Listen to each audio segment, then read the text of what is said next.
So isang malupit nga po na pasabog ang binalita ngayon ng mga boxing site. Ayon sa rumors mga boss, nagsisimula na daw mag-usap ang ating pambansang kamao Manny Pacquiao at ang 3 Division Champion si Tank Davis para sa kanilang potensyal na laban. Wala malamang mga idol, ito nang sinabi ni Boss Manny na kanyang magiging big update bukod sa laban nito kay Mayweather Jr. Kung saan mga idol, marami nga po ang napakomento sa balita na to at lahat hindi gusto ang laban. Hindi daw match ang laban na to mga boss dahil matanda na si Manny Pacquiao. Pero gayon pa man mga boss, hindi naman tutol ang mga boxing fans ni Manny Pacquiao at Tank Davis para sa laban na to. Hindi naman daw natin masisisi si Pacman at Tank Davis kung gusto nila maglaban dahil isang super fight ang laban kapag nangyari ito. Pwede natin masabi na ito na siguro ang pinakamalaking laban na mangyayari ngayong 2026. Mantakin nyo kasi mga boss, magkakaharap ang kinikilala na face of boxing na si Tank Davis at ang isa sa mga pinakasikat na legend sa boxing sports. At malaki ang tiwala natin mga idol na hindi magiging boring ang laban na to. Alam naman natin na basta si Pacman ang lumalaban, talagang bugbugan yan.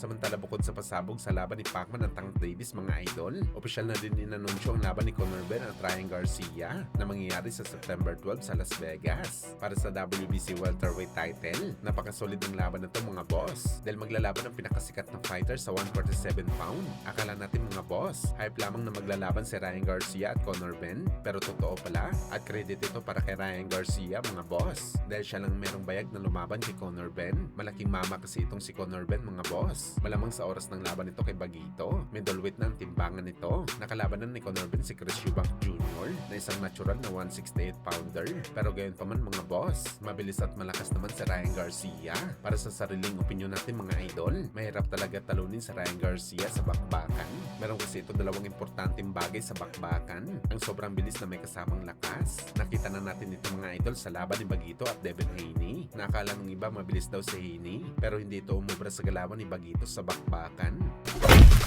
Sa kabilang banda naman mga idol, matapos nga po ang big fight na pinangako ni Koki Kameda kay Casimero para sa bagong kontrata nito sa Japanese promoter, marami kaagad ang nagsasabi mga boss na malaki daw ang tsansa ni Alas na maging kampiyon ulit sa bakbakan. Kung saan isa tayo mga idol, sa may tiwalang na kaya ni Casimero maging 4 division champion kapag nanatili ito sa 122 pounds. Pero may mga boxing fans mga boss na nagsasabi na malabo daw maging kampiyon si Casimero sa 126 pounds. Hindi daw talaga kaya ni Casimero maging 5 division champion.